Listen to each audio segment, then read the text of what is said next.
Thank you Lord. परम पिता परमेश्वर, हम आपका हृदय से धन्यवाद करते हैं महान प्रेम और उस अनुग्रह के लिए जिस अनुग्रह के अंतर्गत प्रभु आपने हम लोगों की जिंदगी जो इस लायक न थे न आज है, आपने अनुग्रह किया ताकि प्रभु हम उन चीजों को जान सकें जो जिसके योग्य भी हम न थे। आपने अपने पुत्र के बलिदान के द्वारा हमारी जिंदगी में छुटकारे के लिए जो रास्ता बनाया और उस रास्ते में चलने के लिए सहायक दिया।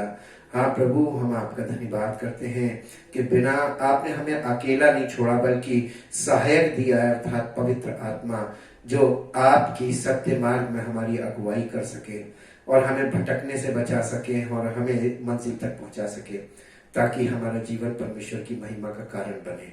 प्रभु, इतने के बावजूद भी आज लोग भटक रहे हैं, तमाम तरीके से विचलित हो रहे हैं, परेशान हो रहे हैं और आपके वचन हमारे पास हैं लिखित रूप में, लेकिन प्रभु आपकी सामर्थ्य का अनुभव हम नहीं कर पा रहे हैं। इसके बहुत से कारण हैं जो कि वचन के द्वारा हमें पता चलता है। हम आज सत्य को जाने और आपके उस महान प्रेम और उस अनुग्रह को समझकर अपने जीवन को व्यवस्थित करें, ताकि प्रभु हमारा जीवन आपकी महिमा का कारण बने, जिसके लिए आपने अपने पुत्र को बलिदान किया है, और सारी महिमा आपको मिले। इस प्रार्थना को आपके इकलौते पुत्र प्रभु यीशु मसीह के नाम से मांगते हैं, आमीन। जय मसीह की। परमेश्वर का धन्यवाद करते हैं। आप लोगों को परमेश्वर के वचन के लिए उत्साहित करना चाहते हैं, क्योंकि आपके माइंड में जो विचार चलते हैं वो हमारे और आपके अपने विचार हैं और हम अपने विचारों में उलझे रहते हैं, लेकिन परमेश्वर का वचन परमेश्वर के विचारों को लेकर आता है। और जब हम परमेश्वर के वचन में मन लगाते हैं तो हम परमेश्वर के विचारों में मन लगाते हैं, और परमेश्वर के वचन में पवित्र आत्मा के गाइडेंस में जब जाते हैं तो पवित्र आत्मा हमें उन बातों को दिखाता, सिखाता, बताता है कि परमेश्वर ने हमारे लिए क्या किया है, कैसे किया है, क्यों किया है, ताकि हम परमेश्वर के विचारों के आधार पर अपने आप को जांचें, अपने आप को समझें और ये देखें कि हमारे विचारों में और हमारे जीवन में कहाँ क्या कमी है, कहाँ हम गलती कर रहे हैं, और अपनी गलतियों का सुधार करके हम परमेश्वर के मार्गों में बढ़ सकते हैं और वो सच्चाई और वो सामर्थ्य जो परमेश्वर ने हमारे लिए रखी है उसे प्राप्त करके परमेश्वर की महिमा का कारण बन सकते हैं। आज मैं आपके साथ परमेश्वर के वचन से, जैसा कि कल मैंने आपको बताया था कि एक ही खेत है, बोने वाले दो प्रकार के लोग हैं, और ये आप समझ लीजिए कि दो प्रकार के लोग, दो प्रकार की आत्माओं में काम करने वाले लोग ही हैं, और वो एक ही खेत में एक ही स्थान में बुआई का काम कर रहे हैं। इसका मतलब वहां पर दो प्रकार के बीज बोए जा रहे हैं, और उसका रिजल्ट भी हमने देखा था कल के वचन में, कल के विषय में हमने आपको बताया था जंगली बीज के दृष्टांत में कि एक तो शुद्ध गेहूं का दाना था, दूसरा डुप्लीकेट गेहूं का दाना था। हम और आप गेहूं के दाने को देखेंगे तो उसकी क्वालिटी को कभी नहीं समझ पाएंगे। वो दाना परमेश्वर का वचन ही है, क्योंकि परमेश्वर के वचन में लगा बीज परमेश्वर का वचन है, और परमेश्वर के वचन को आप केवल सुनकर उसको परख नहीं सकते हैं कि ये पवित्र आत्मा की ओर से दिया वचन है या ये भ्रम की आत्मा की ओर से दिया वचन है, लेकिन हमें उसको समझने के लिए पवित्र आत्मा चाहिए। जब पवित्र आत्मा हमारे जीवन में एक्टिवेट होकर कार्य करता है तो पवित्र आत्मा हमें सुनने में सतर्क करता है। इसीलिए यीशु मसीह बार बार लोगों से कहता था, तुम कैसे सुनते हो, कैसे पढ़ते हो, कैसे देखते हो, क्योंकि आपका नजरिया ही आपको सही दिशा दे सकता है और आप ही का नजरिया आपको गलत दिशा में भी खड़ा कर सकता है। सब आप किस नजर से, किस नजरिए से, किस पॉइंट ऑफ व्यू से देखते हैं, ये बहुत इंपॉर्टेंट है। इसीलिए आज मैं आपके साथ परमेश्वर के वचन से परमेश्वर का जो सच्चा सुसमाचार है उसके सामर्थ्य के विषय में आपके साथ शेयर करूंगा, जो आपको मिलेगा रोमियो की पत्री, उसका पहला अध्याय और उसके 16 और 17 पद में सुसमाचार के विषय में पौलुस ने कलीसिया को पत्र लिखा और यूं लिखा, क्योंकि मैं सुसमाचार से नहीं लजाता, इसलिए कि वो हर एक विश्वास करने वाले के लिए, पहले तो यहूदी फिर यूनानी, यानी इसमें जाति भेद नहीं है। सुसमाचार जो कोई सुनेगा, चाहे वो किसी भी जाति का हो, उसके लिए उद्धार के निमित्त परमेश्वर की सामर्थ है। ये the gospel is the power of God. काहे के लिए? फॉर सैल्वेशन, उद्धार पाने के लिए। जब आपको उद्धार बिना बिना यानी सच्चे सुसमाचार के उद्धार मिल ही नहीं सकता, और बिना सच्चा सुसमाचार बिना सच्चे परमेश्वर के सेवक के नहीं मिल सकता। परमेश्वर का सेवक सच्चा तभी होता है जब पवित्र आत्मा से वो भरा हो, पवित्र आत्मा के द्वारा वो सुसमाचार मिले, तभी आपको सच्चा सुसमाचार मिलता है। उस सच्चे सुसमाचार में परमेश्वर की सामर्थ पाई जाती है, क्योंकि वो उस सुसमाचार में, जो परमेश्वर का सच्चा सुसमाचार है, उसमें परमेश्वर की धार्मिकता विश्वास से और विश्वास के लिए प्रकट होती है। जैसा लिखा है कि विश्वास से धर्मी जन जीवित रहेगा। सुसमाचार में परमेश्वर की अपनी धार्मिकता प्रकट होती है, जो प्रभु यीशु मसीह पर विश्वास करने से शुरू होती है, और पवित्र आत्मा आपको गिफ्ट में मिलता है ताकि आपको विश्वास में और आगे ले जाए। ये सच्चे सुसमाचार की सामर्थ्य है, the power of the gospel. लेकिन आज क्या हो रहा है? The gospel is the power of God. अगर आप बोर्ड में देखें, for the righteousness of God, परमेश्वर की धार्मिकता के लिए परमेश्वर की सामर्थ प्रकट होती ताकि हमें और आपको उद्धार प्राप्त हो, विच इज बाय फेथ, जो विश्वास से हमारे जीवन में प्रकट होता है जब हम विश्वास करते हैं। और फॉर ऑल हु बिलीव, कोई विश्वास करता है उसके लिए ये सामर्थ्य प्रकट होती है। और इसका परिणाम लिखा है, परिणाम ये होता है कि जो विश्वासी है वो परमेश्वर की भक्ति में, परमेश्वर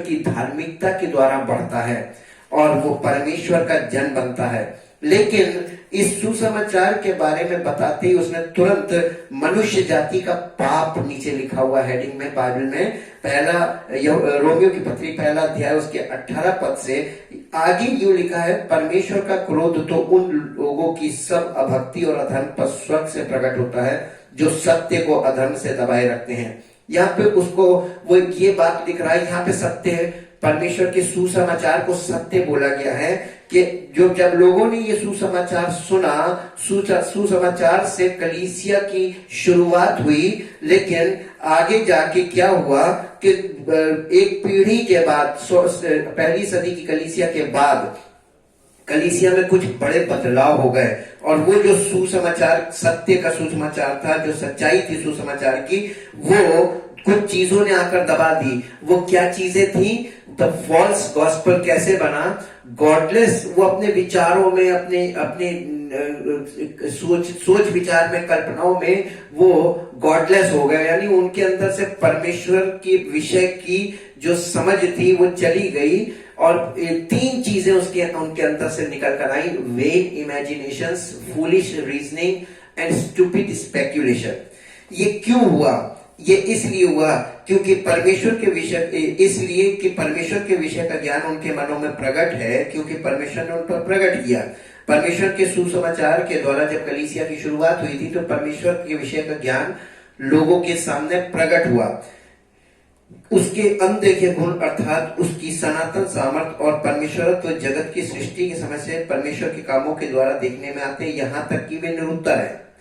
इस कारण परमेश्वर को जानने पर भी उन्होंने परमेश्वर के योग्य बड़ाई और धन्यवाद ना किया। परमेश्वर की योग्य बड़ाई और धन्यवाद ना किया, परंतु व्यर्थ विचार करने लगे। ये काम कब हुआ? परमेश्वर का क्रोध तो उन लोगों की अभक्ति और अधर्म। अभक्ति क्या चीज है मालूम है? अभक्ति कुछ नहीं है। सच्ची भक्ति का जो विपरीत भक्ति चलती है उसी को अभक्ति कहते हैं, और जो परमेश्वर की धार्मिकता के विपरीत जो धार्मिकता है उसी को अधर्म बोलते हैं। परमेश्वर की धार्मिकता जो सुसमाचार में थी और परमेश्वर की भक्ति के लिए हमें मिली थी, उसके विपरीत एक और ऐसा गॉस्पेल लोगों को सुनाया जाने लगा जिसमें परमेश्वर की भक्ति के वो रूप तो भक्ति का धारण करते हैं, लेकिन उसमें परमेश्वर की भक्ति नहीं करते हैं। वो उनकी भक्ति अपने स्वार्थ की होती है, लोग मनुष्यों को दिखाने वाली भक्ति होती है। पर मनुष्यों को दिखाने वाली धार्मिकता हो गई, उसमें दिखावा आ गया और हृदय के अंदर उसके सारे भाव खत्म हो गए। अंदर से वे खाली और केवल बाहर से रूप धारण करके, भक्ति का और धर्म का रूप धारण करके, और वो इसको फिजिकल एक्ट्स में बदल कर करने लगे। यहाँ पर ऐसा बताया जा रहा है, और ऐसे लोगों पर परमेश्वर का क्रोध उनके इन सब कामों पर प्रकट होता है स्वर्ग से। और इसीलिए आगे लिखा है कि वे व्यर्थ विचार करने लगे। और जब लोग ऐसे कामों में करने लगते हैं तो उनके माइंड जो है वो डार्केंड हो जाते हैं, अंधेरा हो जाता है मन, और वहां पर सेंसलेस हो जाते हैं, उनकी समझ भी खत्म हो जाती है। और वे ये सोचते हैं कि हमसे क्या गलती हो रही, कहाँ गलती हो रही। हम इसको आपको एम्प्लीफाइड इंग्लिश वर्जन में पढ़ के सुनाते हैं। यहाँ पर आपके सामने बहुत सी चीजें खुल सकती हैं, और जैसे हमारे सामने खुली है, हम चाहते हैं वो चीजें आप भी देखें जो आपको मिलेगा। रोमियो की पत्री पहला अध्याय उसके 16 पद से पढ़ेंगे। For I am not ashamed of the gospel, means good news of Christ, for it is God's power working unto salvation for deliverance from eternal death to everyone who believes with a personal trust and a confident surrender and firm reliance to the Jew first and also to Greek. For in the gospel a righteousness which God ascribes is revealed, both springing from faith and leading to faith that arouses to more faith, as it is written, the man who through faith is just and upright shall live and shall live by faith. 18वां पद है, for God's holy wrath and indignation are revealed from heaven against all ungodliness and unrighteousness of men, who in their wickedness repress and hinder the truth and make it inoperative. यानी सच्चे सुसमाचार को निष्क्रिय करने के लिए उन्होंने एक ऐसे सुसमाचार को वो विश्वास करने लगे, ऐसी बातों में, वो भी परमेश्वर के वचन से ही कि हम ये करेंगे तो हमें उद्धार मिलेगा, हम ऐसा करेंगे तो हमें उद्धार मिलेगा। For that which is known about God is evident to them and made plain in their inner consciousness, because God himself has shown it to them. For ever since the creation of the world, is invisible nature and attributes, that is his eternal power and divinity, have been made intelligible and clearly discernible in and through the things that have been made his handiworks. So men are without excuse altogether with any defense or justification. Because when they knew and recognized him as God, they did not honor and glorify him as God or give him thanks, but instead they became futile and godless in their thinking. With vain imaginings, यानी व्यर्थ कल्पनाएं करने लगे।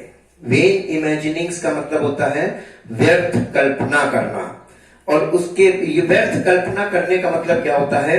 अपनी कल्पना से ये देखना कि परमेश्वर के विषय में अपनी कल्पना करना कि परमेश्वर ऐसा कर सकता है, परमेश्वर ऐसा सोचता है। तो आपके विचार पलटकर परमेश्वर के विचारों की तरफ से आपको देखने को मिलेंगे। ये मैंस इमेजिनिंग अबाउट गॉड, यानी परमेश्वर के विषय में जब मनुष्य कल्पना करता है, वो कल्पना उसकी बायस्ड होती है। बायस्ड का मतलब एक तरफा होती है, क्योंकि आप परमेश्वर के विषय में कल्पना तो कर सकते हैं, लेकिन कल्पना और सत्य में बहुत अंतर है। सत्य जो परमेश्वर अपने विषय में प्रकट करता है, अपनी जानकारी के बारे में प्रकट करता है, अपनी धार्मिकता के बारे में प्रकट करता है, वो सत्य है। और जो हम परमेश्वर के बारे में कल्पना करते हैं वो वेन इमेजिनिंग्स में आता है कि व्यर्थ कल्पना करते हैं, और वे व्यर्थ विचार करने लगे, व्यर्थ कल्पना करने लगे। और ये 3 प्रकार से उन्होंने किया। और बायस्ड मीन्स होता है हैविंग एन एक्सपेक्टेड वैल्यू, यानी आप कुछ एक्सपेक्ट कर रहे हैं डिफरेंट फ्रॉम द क्वांटिटी और पैरामीटर एस्टिमेटेड, पक्षपाती कल्पनाएं करना। हर व्यक्ति अपने ढंग से परमेश्वर के विषय में कल्पना करने लगा, इसीलिए तरह तरह के पंथ और तरह तरह के डिनोमिनेशंस की शुरुआत हो गई, क्योंकि सब अपने अपने ढंग से कल्पना करने लगे। लेकिन और दूसरा है फूलिश रीजनिंग, मूर्खतापूर्ण तर्क करना।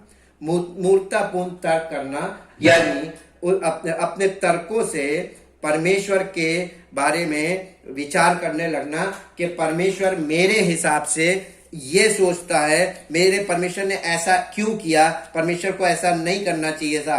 फूलिश पर्सन मीन्स है यानी जो मूर्ख व्यक्ति है, उसकी परिभाषा अगर आप डिक्शनरी में निकाल कर देखें, foolish person is someone who is void of understanding, यानी जो समझ से खाली होते हैं। फूलिश पर्सन उसी को बोला गया जो समझ ना रखता हो। वीक इन इंटेलेक्ट, यानी जिसके पास इंटेलेक्ट की कमी हो या कमजोर हो, उसका जो माइंड है वो कमजोर हो। विदाउट जजमेंट और discretion, silly, unwise. Foolishness is the result of a person misusing the intelligence God has given. यानी मूर्ख व्यक्ति उसको बोला जाता है जो परमेश्वर ने हमें सब चीजें अवेलेबल की है सत्य के लिए, कि हम उसके द्वारा सत्य को जाने। उन चीजों को हटाकर अपनी समझ से उन चीजों को समझने की कोशिश करना, अपनी समझ का सहारा लेना। इसीलिए नीति वचन में लिखा है, अपनी समझ का सहारा ना लेना, वरन संपूर्ण हृदय से, संपूर्ण मन से परमेश्वर पर विश्वास रखना। ये बहुत जरूरी चीज है। और ये इसके बाद तीसरा पॉइंट आता है स्टूपिड स्पेक्यूलेशन, यानी अनर्थ व्याख्या करना या अर्थात अटकलें लगाना। अनर्थ व्याख्याएं करना या व्याख्याएं अटकलें लगाना। स्टूपिड मीन्स होता है मेंटल डलनेस, सेंसलेस या पॉइंटलेस। और यीशु मसीह पूरा सत्य लाया। यीशु मसीह ने हमको पवित्र आत्मा दिया जो सत्य का आत्मा है। परमेश्वर का वचन सत्य है और पवित्र आत्मा हमें उस परमेश्वर के वचन में, सत्य का आत्मा उस सत्य में ले जाकर हमको सब चीजें जो हमें समझ में नहीं आती सब समझा सकता है, सब समझाता है और सब समझाएगा। जरूरत इस बात की है कि किसी की भी बात को सुनकर और किसी के भी उपदेश को सुनकर उसे सत्य मान लेना हमारे और आपके लिए आज के जमाने में सबसे खतरनाक बात है। और इस प्रकार हम परमेश्वर के नाम से, परमेश्वर के वचन के नाम से जो कुछ भी सुनते हैं उसे सुनने में कोई बुराई नहीं है, लेकिन सुनना तब आपके लिए सही है जब आपके पास इतनी समझ हो कि आप उसमें से उस चीज को डिसर्न कर पाए, परख पाए कि ये परमेश्वर की आत्मा की ओर से है या ये भ्रम की आत्मा की ओर से है।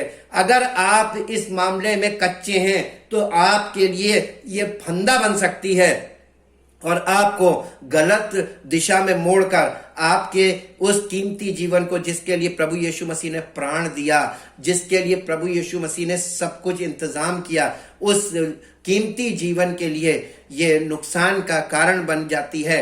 और आप परमेश्वर के उन अपनी गलती के कारण परमेश्वर को दोष देने लगते हैं और आपको यह लगता है कि आपने परमेश्वर के वचन पर विश्वास किया, आपने परमेश्वर के इकलौते पुत्र पर विश्वास किया, लेकिन आपने क्या किसकी बोलने पर, किसकी बातों पर विश्वास किया और क्या विश्वास किया, यहाँ पर आप बिल्कुल समझ नहीं पाते, कोई समझ नहीं रखते और आपको यही नहीं पता चलता है कि गलती कहाँ से हुई। और आपके जीवन में परमेश्वर की ओर से जो समझदारी आनी चाहिए थी और जो लाभ आपको मिलना चाहिए था वो नहीं मिलता है और फिर आप ठोकर खा जाते हैं और परमेश्वर की ओर से मुड़कर संसारिक बातों में बढ़ने लगते हैं और आपका जीवन और खराब होने लगता है। हम आपसे आज परमेश्वर के वचन पे आधारित बात करना चाहते हैं।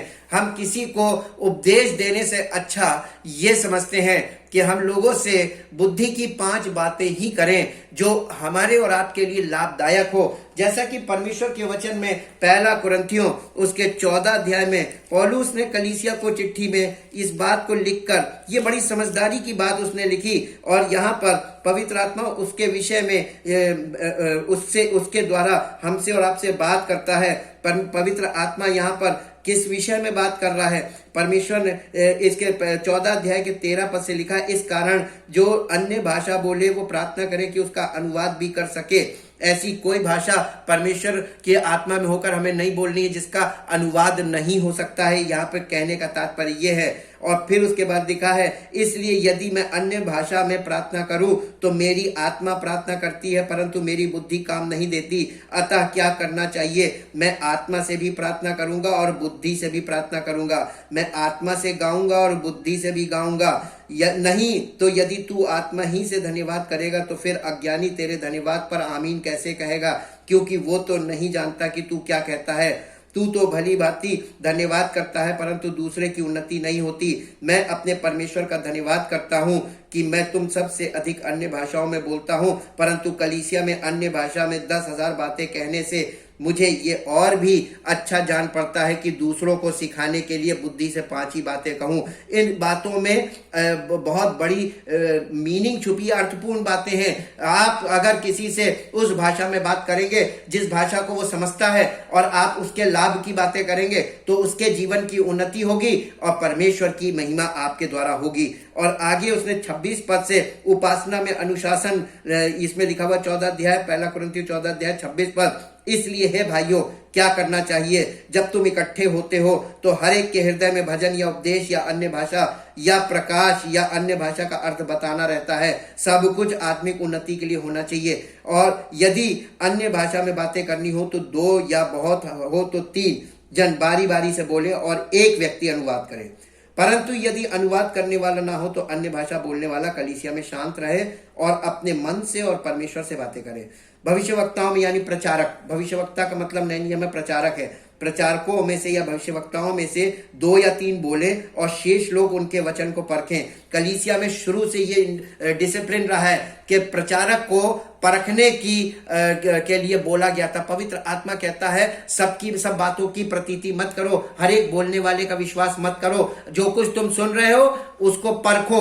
और ये काम बिना पवित्र आत्मा के संभव नहीं है। इसका मतलब कलीसिया में बोलने वाला भी पवित्र आत्मा के द्वारा बोले और सुनने वाला भी पवित्र आत्मा के अकॉर्डिंग सुने। और अगर आपके पास पवित्र आत्मा नहीं होगा तो बोलने वाला तो कुछ भी बोल रहा है और सुनने वाला कुछ भी सुन रहा है, कुछ भी विश्वास कर रहा है। इस प्रकार आपके अंदर तमाम तरीके के विश्वास पैदा होंगे, तमाम तरीके की भ्रम की बातें पैदा होंगी और इस तरीके से कंफ्यूजन बढ़ता चला जाएगा। और आज की स्थिति को देखकर क्या आपको लगता है कि ऐसे ही हो गया? और जो चीज हमें लिख कर दी गई है, जिस चीज के बारे में लिखित रूप में ये चीज दर्ज है कि ये चीजें करनी चाहिए थी, क्योंकि हमने परमेश्वर के वचन को खुद खोल कर कभी नहीं पढ़ा, खुद से इसको कभी समझने की कोशिश नहीं की, हम केवल सुनने वाले हैं। और आज भी हम लोगों की सुनते रहते हैं, दूसरों की सुनते रहते हैं, सबकी सुनते रहते हैं और उसके अकॉर्डिंग हमारे अंदर माइंडसेट बनता है, जबकि हमें हर बात को खुद परखने की जरूरत है।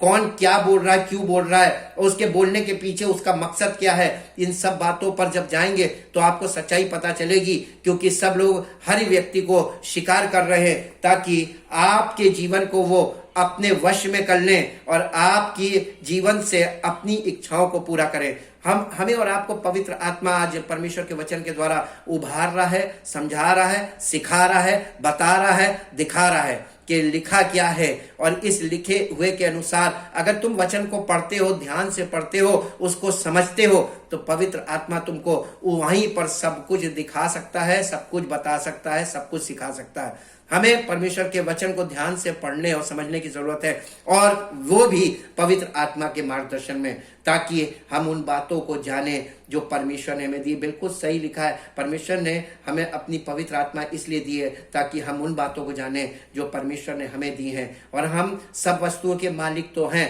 लेकिन इमेच्योरिटी क्या है कि हमको यही नहीं मालूम कि परमेश्वर के राज्य में क्या क्या है और उस कितने के हम मालिक हैं, उसने हमें क्या क्या दिया है, उसने हमें कितनी सामर्थ्य दी है, उसने हमें क्या अधिकार दिए हैं। हम तो लोगों के बोलने के अनुसार चल रहे हैं कि लोग कहते हैं कि तुम किसी काम के नहीं हो, लोग कहते हैं कि हम तुम्हारे लिए ऐसा कर देंगे, लोग कहते हैं हम तुम्हारे लिए प्रार्थना करेंगे, जबकि परमेश्वर ने हमें पवित्र आत्मा दिया है और प्रभु यीशु मसीह हमारा महायाजक हमारे लिए पिता के दाहिने बैठकर प्रार्थनाएं कर रहा है, ताकि हम पवित्र आत्मा की इच्छा के अनुसार, उसकी योजना के अनुसार चलना सीखें। और हम तमाम लोगों के बंधनों में फंस जाते हैं, उनके विचारों में फंस जाते हैं, उनके बोली में फंस जाते हैं। इसीलिए पौलुस को कलीसिया को चिट्ठी लिखकर ये बताया गया कि आगे को तुम बालक न रहो, ताकि मनुष्यों की चतुराई से भ्रम की युक्तियों के द्वारा उनके वश में ना हो जाओ। ये बहुत इफिसियों की पत्री 4 अध्याय और उसके 4 अध्याय के 14 पद में ऐसा लिखा हुआ है। इफिसियों की पत्री 4 अध्याय मैं आपके साथ पढ़ देता हूं। इफिसियों की पत्री उसका 4 अध्याय और उसके 14 पद में लिखा है कि ताकि हम आगे को बालक न रहे, जो मनुष्यों की ठग विद्या और चतुराई से, उनके भ्रम की युक्तियों के और उपदेश के हर एक झोंके से उछाले और इधर उधर घुमाए जाते हैं, वरन प्रेम में सच्चाई से चलते हुए सब बातों में जो सिर अर्थात मसीह में बढ़ते जाएं।